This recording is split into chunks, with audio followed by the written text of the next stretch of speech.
हाँ जी, आपने मुझे अपने 2 बेटों की कुंडली भेजी है। पहले बेटे की उशान की कुंडली मैंने बना दी है। पहले आप उस वीडियो को देखना, फिर आप इस वीडियो को देखना। अब ये कुंडली दूसरे बेटे की है जो बड़े वाला है, लक्षिता। अब इसकी डिटेल के हिसाब से इसकी कुंडली यहाँ पे बनी है। मीन लग्न की कुंडली है, राशि है मेष। तो अब देखो जी, सल की इस कुंडली कैसी है। इसकी कुंडली वैसे मुझे काफ़ी अच्छी लगी, इसके काफ़ी ग्रह अच्छे हैं। अच्छे बुरे ग्रह क्यों होते हैं आपको मैंने पहली वीडियो में बताया, मैं फिर बोल रहा हूँ, पहले आप वो वीडियो देखना, फिर आप इस वीडियो को देखना। तो पहले दूसरी वीडियो जो दूसरा बेटा आपका छोटा है उसकी वीडियो देखो, फिर आप इस बड़े बेटे की वीडियो देखना। अब देखो, उसमें मैंने आपको बताया है कि जो कुंडली होती है इसमें 12 ग्रह होते हैं। और यहाँ पे देखो मैंने 12 ग्रह दोबारा लिख रखे हैं, एक और मैं रिपीट करता हूँ। ये जो एक है ये पहला ग्रह है, और इस पहले ग्रह से इस लड़के का शरीर देखा जाएगा, हेल्थ कैसी होगी, स्वभाव, रंग रूप, पर्सनैलिटी, सर, मस्तक, पहले ग्रह को देख के चलेगा पता। दूसरा ग्रह धन का है, तीसरा छोटे भाई बहन, चौथा इसकी माता, मकान, वाहन, भूमि, संपत्ति, पाँचवा इसके बच्चे, छठा ग्रह है रोग, कर्जा, शत्रु, सातवां इसकी पत्नी का ग्रह है, आठवां उम्र का है, नौवां भाग्य ग्रह होता है, दसवां ग्रह इस लड़के के काम काज का, पिता का, 11वां आमदनी, लाभ, बड़े भाई बहन, और 12वें घर से इसके खर्चे देखे जाएंगे। तो हमने यहाँ पे देखो जी, मतलब जो कुछ देखना है वो घर देखना। अब इस लड़के के बारे में, इस लड़के का नाम है लक्षिता। इस लक्षिता जो लड़का है, इसकी अगर पत्नी बारे जानना है, पत्नी का घर है 7वां घर। पत्नी कैसी होगी, 7वां घर देखा जाएगा। और 7वें घर में क्या लिखा है, 6। 6 है कन्या राशि, मालक है बुध, तो इसकी पत्नी के लिए हमें बुध को देखना पड़ेगा। ऐसे ही इस लक्षिता लड़के के बच्चों के बारे में जानना, 5वां घर बच्चों का है, और 5वें घर में 4 लिखा है, 4 कर्क राशि, मालक चंद्रमा को देखना पड़ेगा। अब मैंने अभी जैसे बोला इसकी कुंडली काफ़ी अच्छी है, क्योंकि इसके ना सभी ग्रह मैंने देखे अच्छे हैं। बाकी सभी ग्रहों का असर इसके ऊपर हमेशा रहेगा, लेकिन आज इसके ऊपर सबसे बड़ा असर है वो है सूर्य ग्रह का, क्योंकि सूर्य की इसकी चल रही बड़ी महादशा। ये 8 महीना 22 में चली थी, 2022 में चली हुई है, और अभी 28 में जाके ख़त्म होगी। असर का मतलब क्या है कि इस लड़के के जीवन में अभी जो कुछ हो रहा है, बड़ा कारण सूर्य है। दूसरा कारण है शनि, जिसकी है अंतरदशा। ये 7 महीना 25 में चली है, और ये 6ठा महीना 26 में ख़त्म होगी। और तीसरा इस लड़के के ऊपर असर है शनि की साढ़ेसती का। और साढ़ेसती वैसे इसकी अभी चली है, ये 29 मार्च 25 में चली है। पिछले देखो जी 11 महीने हो चुके हैं साढ़ेसती चली को। और क्योंकि साढ़ेसती होती 7.5 साल की, अभी भी देखो 6.5 साल की पड़ी है। तो हाँ, साढ़ेसती देखो जी जो होती है ना, पहले साढ़ेसती की मैं बात करता हूँ। साढ़ेसती क्या होती है, साढ़ेसती में थोड़ा सा लाइफ में दिक्कतें आती हैं। कईयों की साढ़ेसती मैंने देखा बहुत अच्छी जाती है, कईयों की साढ़ेसती में दिक्कतें आती हैं। ऐसा क्यों होता है, क्योंकि जो बंदा देखो जी अच्छे कर्म करता है उसकी साढ़ेसती अच्छी जाती है। जो बुरे कर्म करता है, बेईमानी करता है, लोगों का हक मारता है, उसकी साढ़ेसती में दिक्कतें आती हैं। तो साढ़ेसती इसकी तो अभी मैंने बोला 10 महीने हो चुके हैं। और ये कर्म, इस लड़के के जो कर्म है ना, ये बचपन से जो कर्म कर रहा है अच्छे बुरे, उसका फल इसको मिलेगा। कई बार क्या होता है, पिछले जन्म के भी कर्म आगे आ जाते हैं। तो इस लड़के ने, अगर ये लड़का चाहता है कि साढ़ेसती इसको दिक्कत ना दे, तो साढ़ेसती है शनि की। तो इस लड़के ने 2 शनि के उपाय करने हैं। पहला है ये लड़का शनि मंदिर जाया करे भाई, खासकर शनिवार को। दूसरा उपाय है शनि चालीसा का पाठ पढ़ा करे रात के समय। ये दोनों देखो, चाहे दोनों उपाय कर ले, चाहे दोनों में एक उपाय इसने जरूर करना है। मंत्र वाला कर ले, चाहे शनि चालीसा पढ़ ले रात को रोजाना। अब इसके देखो जी, क्योंकि बड़ी दशा सूर्य की, उसकी मैं अभी बात करता हूँ। पहले इसके देखो जी, मैं यहाँ पे बात करता हूँ मंगल की, पहले बात कर लेता हूँ। उससे पहले ये जो दूसरा ग्रह है किसका है, दूसरा ग्रह इस लड़के के धन का ग्रह है। ये लड़का कितना धन जोड़ेगा लाइफ में, धन का ग्रह है दूसरा। और दूसरे घर का हमने देखना है मालक। दूसरे घर में 1 लिखा है, 1 है मेष राशि, मालक है मंगल। मंगल को देख के पता चलेगा धन के बारे में। अब मंगल इसका यहाँ पे बैठा है 11वें घर में, और ये जो 10 लिखा है उच्च का बैठा है, बहुत बड़ी अच्छी बात है। इसका मंगल भाई मुझे बहुत अच्छा लगा है। क्यों अच्छा लगा है, एक तो 11वां घर अच्छा, और वहाँ पे जो 10 लिखा है उच्च का बैठा है। इस कुंडली में योग कारक भी है। अब मंगल अच्छा फल क्या देगा, क्योंकि धन का मालक है। देखो धन का मालक मंगल उच्च का बैठा है, बैठा भी लाभ के घर में। मंगल इसको धनी बनाएगा लड़के को। ये लड़का जो है ना काफ़ी धनी होगा, महाधनी होगा, काफ़ी पैसे वाला होगा। इसके पास पैसे की कमी नहीं होगी भाई, काफ़ी धन जोड़ेगा ये, काफ़ी इसका बैंक बैलेंस होगा। और आगे ना इसकी मंगल की दशा में चीज़ें इसकी बढ़ेंगी, क्योंकि अभी तो दशा सूर्य की है। इस सूर्य के बाद दशा एक आएगी चंद्रमा की दशा 10 साल की, ये भी अच्छा जाएगा। चंद्रमा की दशा भी इसकी अच्छी जाएगी। लेकिन जो मंगल की दशा होगी ना, वो समय इसका बहुत अच्छा होगा। उसमें काफ़ी धन कमाएगा, धन जोड़ेगा, काफ़ी बैंक बैलेंस होगा। और मंगल एक और घर का मालक, इस 11वें घर 9वें घर का भी। नौवां घर लड़के का भाग्य घर है। भाग्य इसका कैसा होगा, नौवां घर देखेंगे, नौवें घर में लिखा है 8 नंबर, 8 वृश्चिक राशि, मालक मंगल, तो भाग्यश मंगल उच्च का बैठा है, मंगल इसको भाग्यशाली बनाएगा, ये लड़का परम भाग्यशाली होगा। और 11वें घर बैठा है उच्च का, 11वें घर से जो चीज़ें देखी जाती हैं, 11वां घर होता है लाभ का घर, इसके कामों से जो लाभ होगा 11वां घर आमदनी का है, बड़े भाई बहनों का इच्छा पूर्ति, तो मंगल इसको बड़े बड़े लाभ देगा, इनकम देगा, आमदनी इसकी अच्छी होगी, इच्छाएं पूरी कर देगा। और मंगल चौथी दृष्टि से दूसरे घर को देख भी रहा है, अपने दूसरे धन वाले घर को, मतलब मंगल इसके धन के लिए बहुत अच्छा है, धनी तो ये लड़का होगा बहुत ज़्यादा। बाकी मैंने बोला तो दशा में ये चीज़ें बढ़ जाएंगी, जब ये दशा होगी ना मंगल का अच्छा बल बढ़ेगा। अब इसके देखो जी, यहाँ पे मैं शनि की बात करूँ, यहाँ पे शनि की देखो दशा भी चल रही है, 7 महीना 25 में चली है, अभी 6ठा महीना 26 में ख़त्म होगी। इसका शनि भी अच्छा है, शनि अच्छा होने का कारण तीसरे घर में बैठा है, घर भी ठीक है तीसरा, और वहाँ पे जो 2 लिखा है शुक्र घर में बैठा है, शुक्र को दोस्त मानता है। तीसरे घर से देखा जाता है मेहनत, पराक्रम, उद्यम, और शनि के इस कुंडली में अपने 2 घर हैं। एक तो ये जो जहाँ मंगल बैठा है ना भाई आके, मैंने अभी बोला था ये 11वां घर किसका था, लाभ का घर, आमदनी, बड़े भाई बहन, 11वें घर से, 11वें घर में 10 लिखा है, मालिक शनि है। अब शनि तीसरे घर में बैठा है मेहनत, लाभ, मेहनत, शनि भी ये दिखा रहा है कि लड़का जो है ना ये अपनी मतलब मेहनत के बल पर, अपने उद्यम के बल पर, अपनी हिम्मत के बल पर ये आगे बढ़ेगा, धन कमाएगा, इच्छाएं पूरी करेगा। तो ये लड़का है ना जो अपनी मेहनत के बल पर ये चीज़ें प्राप्त करेगा, सभी कुछ जो भी चीज़ें होगी उसको मिलेंगी, ये मेहनत करके आगे बढ़ेगा।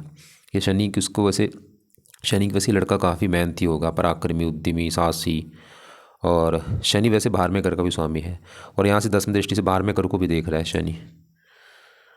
अब इसके देखो जी, जो 5वां घर है ये है इसकी संतान का घर, इसके जो बच्चे हैं 5वां घर देख के चलेगा 50। 5वां घर इस लड़के की पढ़ाई का भी घर है, कितना पढ़ा लिखा होगा 5वां घर। और 5वें घर में क्या लिखा है, 4 कर्क राशि, मालक चंद्रमा। अब इस साल की चंद्रमा इसका कैसा, वो भी बहुत अच्छा है। क्यों अच्छा है, ये दूसरे घर में बैठा है, घर अच्छा है, और यहाँ पे मंगल घर में बैठा है, मंगल दोस्त है इसका, दोस्त के घर बैठा है, और चंद्रमा इस कुंडली में योग कारक है। और चंद्रमा देखो जी आज भी अच्छे फल दे रहा है, आज अच्छे फल थोड़े से दे रहा है, लेकिन ये अच्छे फल अभी बढ़ने वाले हैं, कब, इसकी चलेगी दशा 28 के बाद, 8 महीना और 28 के बाद चंद्रमा की जो दशा होगी 10 साल वाली, उस समय चंद्रमा इसको बहुत अच्छे फल देगा। अब चंद्रमा क्या अच्छे फल देगा, धन के घर बैठा है चंद्रमा भी इसको, लड़के को धन देगा भाई, धन की कमी नहीं रहेगी, परिवार का सुख अच्छा, वाणी बहुत इसकी अच्छी होगी, मीठी वाणी होगी। और ये 5वें घर का मालिक है संतान के घर का, इसको संतान का सुख अच्छा मिलेगा, ये लड़का पढ़ा लिखा होगा, बुद्धिमान होगा। और संतान धन के घर में बैठी है, इसका जो बच्चा होगा ना उसके पैदा होने के बाद भी इसके जीवन में धन आना शुरू होगा, इस लड़के के बच्चे के बाद। जो लक्षिता है ना, लक्षिता का आगे जो बच्चा होगा उसके बाद भी इसको फायदा होगा, बच्चा होने के बाद इसके जीवन में धन बढ़ना शुरू हो जाएगा। माता का कारक है, माता से इसको धन मिलेगा। अब इसके देखो जी बढ़ते हैं, यहाँ पे मैं बात करता हूँ, ये 7वां घर है लड़की की पत्नी का घर, पत्नी के बारे में जानना है। 7वां घर, 7वें घर में क्या लिखा है, 6 है, कन्या राशि, मालक बुध। इस बुध को देख के डिसाइड होगा इसकी पत्नी के बारे में, और शुक्र होता है पत्नी का कारक, दोनों को देखना पड़ेगा। अब बुध भी इसका अच्छा है क्योंकि बैठा है 9वें घर में, घर अच्छा है वैसे तो, यहाँ पे बैठा मंगल घर में, मंगल को अपना दुश्मन मानता है, लेकिन फिर भी क्योंकि घर में अच्छा बैठा है, साथ में सूर्य के बैठा है, बुधदित्य योग बना है, शुक्र बैठा है वो भी इसका दोस्त है, लक्ष्मी नारायण राजयोग बना है। अब बुध अच्छे फल क्या देगा, क्योंकि पत्नी घर का मालिक है, पत्नी जाके बैठी 9वां घर भाग्य घर में, बुध ये दिखा रहा है इस लड़की की पत्नी आने के बाद इसका भाग्य साथ देना शुरू हो जाएगा भाई। पत्नी आएगी ना इसकी, तो वो मतलब जब इसका विवाह हो गया भाई, विवाह होने के बाद इसका भाग्य साथ देगा, और इसकी पत्नी भी इसका भाग्य चमकाएगी लड़के का, और इसकी पत्नी धार्मिक होगी, भाग्यशाली होगी। और ना बुध की राशि ऐसे लोगों का वैसे विवाह जल्दी हो जाता है, इसका विवाह जल्दी होने का योग है, जल्दी विवाह, छोटी उम्र में विवाह हो जाएगा। और यहाँ पे शुक्र भी भाग्य घर बैठा है, तो ये दोनों ये दिखा रहा है कि इस लड़के की मैं देखो गारंटी लिख के ले सकता हूँ कि जब इस लड़के का विवाह होगा भाई, विवाह होने के बाद इसकी किस्मत चमकेगी, विवाह होने के बाद इसके मतलब काम काज बढ़ना शुरू हो जाएगा, धन बढ़ेगा, सब कुछ बढ़ जाएगा इसका। और मतलब इसको विवाह का सुख अच्छा मिलेगा, लड़के को पत्नी का सुख अच्छा है। और बुध ने एक और घर का मालिक है, वो है चौथा घर भी। अभी चौथा घर समझो किसका है, ध्यान से, चौथा घर लड़की की माता का घर है। माता कैसी होगी, चौथा घर, मकान इसके पास कैसा होगा, जो घर होगा वो कैसा होगा, गाड़ी कैसी होगी इसकी, भूमि, जमीन, जायदाद, नौकर चाकर, संपत्ति, प्रॉपर्टी, चौथा घर देखा जाता है। चौथे घर में 3 लिखा है, मालिक बुध, तो बुध को देखना है, बुध अच्छा है तो बुध इस लड़के को माता का सुख देगा, मकान देगा, गाड़ी, भूमि, संपत्ति सब कुछ दे देगा। लेकिन ना चौथा घर है जन्मभूमि, जन्मभूमि बैठी 9वां घर, बुध ये दिखा रहा है कि लड़का ना जन्मभूमि से दूर जाएगा भाई। जो इसकी जन्मभूमि है ना कोलंबो, श्रीलंका, वहाँ से ये दूर जाएगा लड़का, विदेश में जाएगा और इसको विदेश में जाके इसका भाग्य ज़रा साथ देगा। और अब इसके देखो जी, मतलब बुध हमने क्या देखा, 2 घरों का मालिक है, चौथे घर का, 7वें घर का। बुध पत्नी के लिए अच्छा है, चौथे घर का मालिक है, मकान गाड़ी भूमि संपत्ति वो सुख दे देगा। माता भाग्य घर में, माता भी इसका भाग्य चमकाएगी लड़के का। अब इसके चौथे घर में बैठा है राहु गुरु, इन दोनों को भी देखना पड़ेगा माता मकान वाहन के लिए। तो पहले यहाँ पे मैं गुरु की बात करूँ, गुरु भी इसका बहुत अच्छा है। गुरु चौथे घर में बैठा है तो घर अच्छा है। गुरु घर में बुध के घर में बैठा है, जो 3 लिखा है, बुध को दोस्त मानता है। तो अब देखो गुरु क्या अच्छे फल देगा। गुरु एक तो इस चौथे घर का अच्छा करेगा और गुरु के अपने 2 घर हैं, उन 2 घरों को लेके अच्छे फल देगा। तो गुरु चौथे घर की पहले बात करूँ, चौथे मतलब गुरु भी इस चौथे घर में बैठा है माता घर में, माता के लिए अच्छा है, मकान का सुख दे देगा, गाड़ी भूमि संपत्ति जमीन जायदाद नौकर चाकर सभी सुख दे देगा। और गुरु के इस कुंडली में अपने कौन से 2 घर हैं, एक तो ये जो पहला घर है, ये पहला घर गुरु का घर है, क्योंकि पहले घर में देखो 12 लिख रखा है मालक गुरु। और पहले घर से लड़के का शरीर देखा जाएगा, शरीर कैसा होगा, हेल्थ स्वभाव रंग रूप पर्सनैलिटी सर मस्तक, पहला घर। और पहले घर का मालक गुरु अच्छा है तो गुरु इस लड़के का शरीर अच्छा रखेगा, इसकी हेल्थ अच्छी, स्वभाव अच्छा, रंग रूप अच्छा, पर्सनैलिटी अच्छी। ये लड़का धार्मिक होगा, गुणी होगा, बहुत ज़्यादा बुद्धिमान होगा, समझदार होगा, विद्वान होगा और गुरु की दशा अच्छी जाएगी। गुरु शरीर उठ के बैठा चौथे घर में, सुख, ये लड़का सुखी होगा, सुखी जीवन व्यतीत करेगा, सुखपूर्वक जीवन व्यतीत इसका होगा और ये अपनी जन्मभूमि पे रहेगा। गुरु तो ये दिखा रहा है कि लड़का जन्मभूमि पे रहेगा भाई, लेकिन बुध ये दिखा रहा था कि जन्मभूमि से दूर जाएगा। लेकिन यहाँ पे ना देखो, ये बात समझ लो, ये ग्रह जो है ये अपना असर अपनी जरा दशा में देते हैं। गुरु की जब दशा होगी तो ये जन्मभूमि पे आ जाएगा। बुध की दशा में विदेश जाने का योग बनेगा। राहु यहाँ पे बैठा, वो भी विदेश का योग बना देगा। तो भी पहले मैं गुरु की बात कर रहा हूँ, तो गुरु तो ये दिखा रहा है कि इसका शरीर अच्छा होगा, हेल्थ स्वभाव रंग रूप अच्छा, मकान वन का सुख अच्छा है। और गुरु इस कुंडली में 10वें घर का भी मालक है, क्योंकि 10वें घर में जो 9 लिखा है मालक गुरु, 10वां घर काम काज। तो गुरु यहाँ से चौथे घर से अपने घर को देख भी रहा है, गुरु इसके काम काज के लिए अच्छा है। बाकी देखो दशा अच्छी जाएगी इसकी गुरु की, जब भी दशा कभी चलेगी छोटी बड़ी वो समय इसका अच्छा होगा। 8वें घर को देख रहा है, उम्र के लिए अच्छा है। अब इसी घर में जो राहु बैठा है, चल कि राहु कैसे, देखो राहु चौथे घर में यहाँ पे उच्च का बैठा है। राहु भी मतलब राहु रला मिला फल देगा, चौथे घर का तो अच्छा कर देगा, माता के लिए अच्छा है, मकान गाड़ी भूमि संपत्ति ये भी सुख दे देगा। लेकिन राहु थोड़ा सा अपनी दशा में ना माता के साथ मनमुटाव होना या माता का बीमार होना ऐसे थोड़ा सा देगा राहु। बाकी मैंने ऐसे ही हज़ारों कुंडलें देखी, जब भी राहु चौथे घर में होता है ऐसे लोग जन्मभूमि से दूर जाते हैं। खासकर राहु की दशा में, राहु भी अपनी दशा में इसको जन्मभूमि से दूर लेके जाएगा। और राहु एक 7वीं दृष्टि डाल रहा है 10वें घर के ऊपर। यहाँ पे जो 9 है राहु की नीच राशि है, ये अपनी दशा में थोड़ा सा काम काज में दिक्कतें पैदा कर देगा, सरकारी कामों में दिक्कतें, मान हानि होना, पिता को लेकर दिक्कतें। तो राहु मतलब रला मिला फल देगा। चौथे घर का तो अच्छा कर रहा है जहाँ उच्च का है, लेकिन 10वें घर में नीच राशि 10वें घर को लेकर थोड़ी सी दिक्कत देगा। अभी तो देखो राहु की दशा इसने एक आगे जाके इसकी आएगी, वो आपको मैं दिखा देता हूँ। वो आपको मैं चलो स्क्रीनशॉट भेज दूँगा, वो आप देख लेना। तो इसके देखो अब 10वें घर में यहाँ पे केतु बैठा है, वो भी उच्च का बैठा है, ये भी 10वें घर का अच्छा कर रहा है, काम काज के लिए अच्छा है।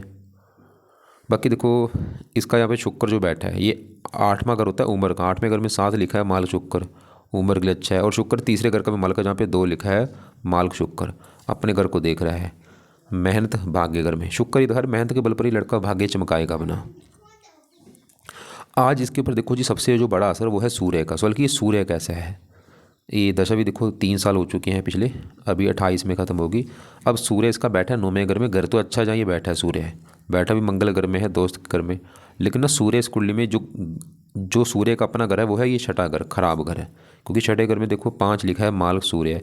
अब छठे घर से देखा जाता है रोग हो गया, कर्जा हो गया, शत्रु हो गया, कोर्ट कचहरी हो गया, छठे घर से। छठे घर का मालिक कौन है, सूर्य। मतलब सवाल कि सूर्य अच्छा है, जब बोले भाई सूर्य मार्केश है, छठे घर का मालिक है, थोड़ा सा दिक्कत देगा, मतलब अच्छे फल भी देगा बुरे फल भी देगा। बुरे फल क्या देगा, थोड़ा सा हेल्थ में दिक्कत आना, शत्रु बढ़ना, थोड़ा सा और मतलब थोड़ा सा पिता को लेकर दिक्कतें आती हैं। कुल मिला के वैसे कुंडली अच्छी है, ऐसी कोई दिक्कत मुझे नहीं दिखी। पत्नी का सुख अच्छा है, 5वां घर संतान का सुख अच्छा है। और बाकी धन के रिगार्डिंग तो कुंडली इसकी बहुत अच्छी भाई, धनी तो ये होगा पक्का कन्फर्म है, धन काफ़ी अमीर होगा। और इसके ना 2 किस्मत चमकेगी। एक तो पहला विवाह होने के बाद भी इसकी किस्मत चमकेगी, विवाह होने के बाद मतलब पूरी तरह से इसका भाग्य साथ देना शुरू हो जाएगा। दूसरा इसका बच्चा होने के बाद इसका धन बढ़ेगा, क्योंकि बच्चे का माल कहाँ बैठा है, धन के घर में, बच्चा आएगा धन बढ़ना शुरू हो जाएगा। इसके अलावा इस लड़की की कुंडली में भी विदेश जाने के काफ़ी योग हैं। जो इसका छोटा भाई था उसके भी योग थे विदेश जाने के, इसके भी बहुत ज़्यादा योग हैं। लेकिन दशा के हिसाब से, जिससे गुरु की दशा में हो सकता है ये वापस अपनी इंडिया आ जाए, वो श्रीलंका आ जाए, लेकिन राहु दशा हो या बुध की दशा हो तो इसका विदेश का योग बन जाएगा। तो इस अब यहाँ पे देखो सवाल कि इस लड़के के लिए कुंडली के हिसाब से क्या क्या उपाय हैं। अब इसने एक तो उपाय करने हैं, क्योंकि इसके ऊपर ना आज है बड़ी दशा सूर्य की। सूर्य मैंने बोला छठे घर का मालक है। हाँ, सूर्य की दशा थोड़ी सी दिक्कत भी देगी, अच्छे फल भी देगा, बुरे फल भी देगा, लेकिन सूर्य की दशा 28 में जब खत्म होगी, 28 के बाद आनी चंद्रमा की दशा, और चंद्रमा की दशा इसकी जाएगी बहुत अच्छी भाई, 10 साल की दशा होगी। चंद्रमा के बाद दशा आएगी मंगल की, वो भी बहुत अच्छी जाएगी। तो अब यहाँ पे देखो इस लड़के को बोलो आपका जो बेटा है कि भाई जब तक इसकी सूर्य की दशा है तो सूर्य के इसने उपाय करने, 3-4 मैं अभी उपाय बताने वाला वो इसने करने हैं। पहला उपाय है ये लड़का सूर्य को जल दे दिया करे सुबह के टाइम, क्योंकि मार्किश भी है सूर्य। दूसरा है सूर्य का दान इसने करना है संडे को। सूर्य की जो वस्तु है वो आपको मैं वीडियो भेज दूंगा, उसको दान संडे को कर दिया करे। तीसरा है सूर्य कवच का पाठ अगर पढ़ सकता है पढ़ ले, या इसको ऑडियो लगा के सुन लिया करे। चौथा है सूर्य आदित्य हृदय स्रोत का पाठ पढ़ा करे। तो 4 उपाय मैंने बोले हैं, जल देना है रोजाना, सूर्य का दान संडे को, सूर्य कवच का पाठ, सूर्य आदित्य हृदय स्रोत का पाठ। देखो ये चाहे दोनों पाठ पढ़ ले, चाहे दोनों में एक पाठ इसने जरूर पढ़ना है। और ये उपाय सूर्य के कब तक करने, जब तक सूर्य की दशा है 28 तक, उसके बाद चाहे छोड़ दे। और शनि के मैंने उपाय क्यों बोले, क्योंकि इसकी चल रही शनि की 6.5 1 साल हो चुका है, अभी भी 6.5 साल की पड़ी है और शनि की दशा भी है। तो कुंडली में कोई ग्रह ज़्यादा वैसे ख़राब तो इतना बड़ा है नहीं। चंद्रमा बहुत अच्छा है, शनि अच्छा है, मंगल अच्छा है, बुध अच्छा है, शुक्र भी ठीक है, सूर्य रला मिला फल थोड़ा सा दे रहा है, केतु उच्च का बैठा है, गुरु बहुत अच्छा है, राहु भी उच्च का है। और बाकी जन्मभूमि से दूर जाने के भी इसके काफ़ी योग है लड़के के, ये भी लड़का अपनी जन्मभूमि से दूर जाएगा। बाकी देखो जी इसके अलावा भी आपके अगर कोई सवाल होंगे इस लड़के को लेके तो आप मुझे कॉल कर लेना। दोनों आपकी देखो मैंने कुंडलियाँ बना दी हैं। हाँ, आपका जो दूसरा बेटा है ना उसके ऊपर अभी राहु की दशा आएगी, 8वें घर बैठा, हाँ उसका थोड़ा सा दिक्कत बढ़ेगी आपकी, उसके मतलब अभी उसका समय थोड़ा सा ख़राब चलेगा, लेकिन इसकी कुंडली चलो ठीक है। फिर भी देखो दोनों बच्चों को बोलो जितना हो सकता है धार्मिक बने, पाठ पूजा किया करें, नाम जप करें, भजन कीर्तन करें, मंदिर जाते रहें। क्योंकि जो बंदा धार्मिक होता है ना उसको वैसे ही कई फ़ायदे होते हैं, हज़ारों फ़ायदे होते हैं। ये हमारा जो जीवन है ये भी सही होता है, आगे का जीवन जो है वो भी सही होता है। एक बात और, इसके ऊपर जब भी कभी राहु की दशा होगी छोटी या बड़ी, तो उस समय इसने राहु के भी उपाय करने, इस लड़के ने भी। राहु क्योंकि है तो उस जगह इसका, लेकिन ये 10वें घर को जो नीच राशि उस घर को थोड़ा सा ख़राब करेगा। और बाकी सवाल इसका है कि ये रत्न कोई धारण कर सकता है, हाँ मोती कर लेगा चंद्रमा की दशा में आगे जो आएगी ना 28 के बाद, तो मोती इसको पहना देना।